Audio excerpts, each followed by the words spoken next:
Good day, everyone. We are the Group 1, and today we are going to discuss about the historical beliefs of the Egyptians. So, what do we know about them? What are the words that come to mind when we encounter the term Egyptian or Egypt? Is it the creepy mummies? Maybe the Great Pyramids? Or perhaps the Eye of Horus? Well, another thing we often associate with Egyptians are the hieroglyphics, and found in the sacred hieroglyphic writings is their creation myth. These writings describe how the earth was created out of chaos and by the god Atum. The creation of the universe took place over a long period of time when the gods lived on earth and established kingdoms based on the principles of justice. It all began when the first stirring of the high god in the primeval waters. According to the Book of the Dead, the world was created by Atum, the god of Heliopolis. In the beginning, the world appeared as an infinite expanse of dark, directionless water named Nun. Nun was personified as four pairs of male and female deities. Each couple represented one of four principles that characterize Nun: invisibility, infinite water, straying, and darkness. Atum created himself out of Nun by an effort of will and by uttering his own name. Atum created two offsprings. His son Shu represented dry air, and his daughter Tefnut represented corrosive moist air. The twins symbolize the two universal principles of human existence: life and justice. The twins separated the sky from the waters. They produced children named Geb, the dry land, and Nut, the sky. When the primeval waters receded, a mound of earth from Geb appeared, providing the first solid dry land for the sun god Re to rest. Geb and Nut produced four offspring: Seth, the god of disorder, Osiris, the god of order, and their sisters Nephthys and Isis. This new generation completed the Heliopolitan Ennead, the group of 9 deities that began with Atum, the primeval creator god. So the sun god Re ruled over the earth where humans and divine beings coexisted. When Re became old, the deities and the humans tried to take advantage of his senility. In reaction to the rebellion, Re sent his eye to slaughter the rebels, a deed he accomplished by transforming himself into Sekhmet, a raging, powerful goddess who is depicted as a lion. After punishing his foes, he changed himself into the contented goddess Hathor, who is depicted as a cow. So in pain and weary of these problems, Re withdrew from the world. Taking the form of Hathor, he mounted a nut who raised him to the heavens. The other gods clung to Hathor's belly and became the stars.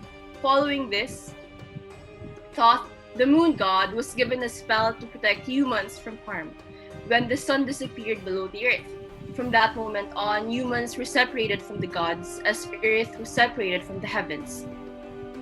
Now Re, the sun god, lived in the heavens, where order was established.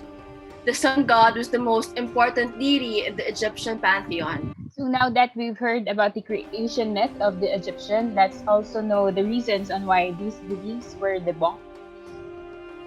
So as we know, all cultures have creation myths and they are all considered as primary foundations to the beginning of everything.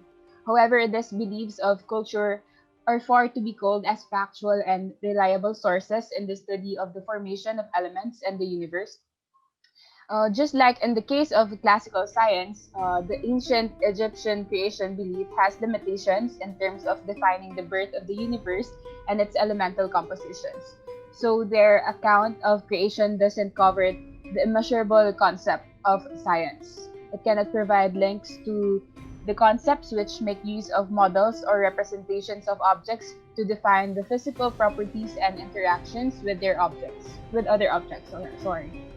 So these claims were mostly reliant on religious view rather than the scientific one.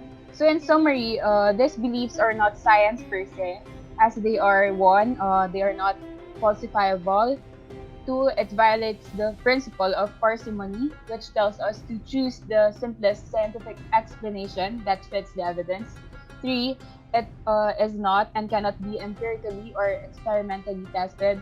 And lastly, it is not correctable, dynamic, tentative, or progressive.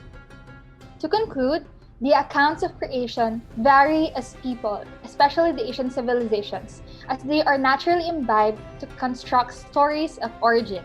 It is innate in beings to view things from a reductionist perspective, entailing all phenomena as identical to the real physical phenomena.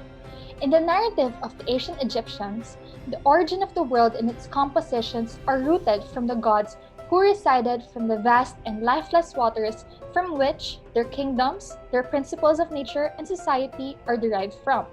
But then again, beliefs were not credible enough to further expand the realities of the formation of elements and the universe. In short, these kinds of creation myths fail to qualify as scientific because it lacks empirical support, supplies no tentative hypothesis, and only resolves to describe natural history in terms of scientifically untestable supernatural causes. And that would be the end of our report. Thank you.